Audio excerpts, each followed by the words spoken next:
ఇప్పటికే ఎన్టీపీసీ జెన్కో ఇద్దరు కలిసి దగ్గర 2 లక్షల కోట్ల రూపాయలు పెట్టుబడులు పెట్టడానికి ముందుకొచ్చారు.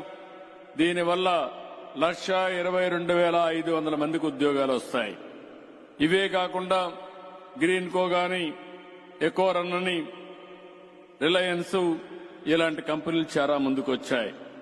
ఇవన్నీ కూడా ఏ విధంగా చేయాలనో అవన్నీ ఆలోచించి తప్పకుండా ఎనర్జీ సెక్టర్ పైన శ్రద్ధ పెడతాం.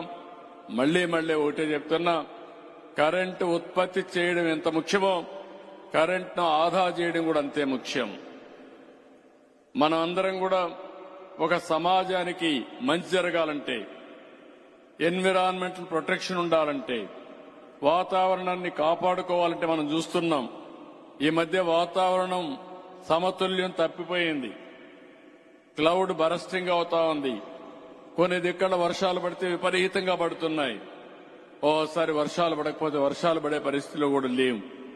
ఇవన్నీ కూడా మనం బ్యాలెన్స్ చేయాలంటే భవిష్యత్తు గురించి ఆలోచించాల్సిన అవసరం ఉంది. అందుకే ఎనర్జీ అనేది చాలా క్రూషియల్ రోల్. ప్రపంచం అంతా కూడా దిశగా పోతున్నారు. కేంద్రంలో ముఖ్యంగా ప్రధానమంత్రి గారు వికసిత్ భారత్ కోసం స్పష్టమైన ప్రణాళిక పెట్టుకున్నారు. అదే సమయంలో ఆంధ్రప్రదేశ్ కూడా స్వర్ణ ఆంధ్రప్రదేశ్ పెట్టుకుని 2047కి మీ ఆదాయాన్ని ఇప్పుడు ఉండే ఆదాయానికి 15 రెట్లు పెట్టే కార్యక్రమానికి శ్రీకారం చుట్టామని చెప్పి కూడా నేను మీకు తెలియజేస్తున్నా. అది జరగాలంటే మీలో చైతన్యం కావాలి, మీలో అవగాహన పెరగాలి. ప్రభుత్వం ప్రజలు కలిసి చేస్తే ఇది సాధ్యమవుతుంది. దానికి మీరందరూ సహకరించాల్సిందిగా మరొకసారి కోరుకుంటూ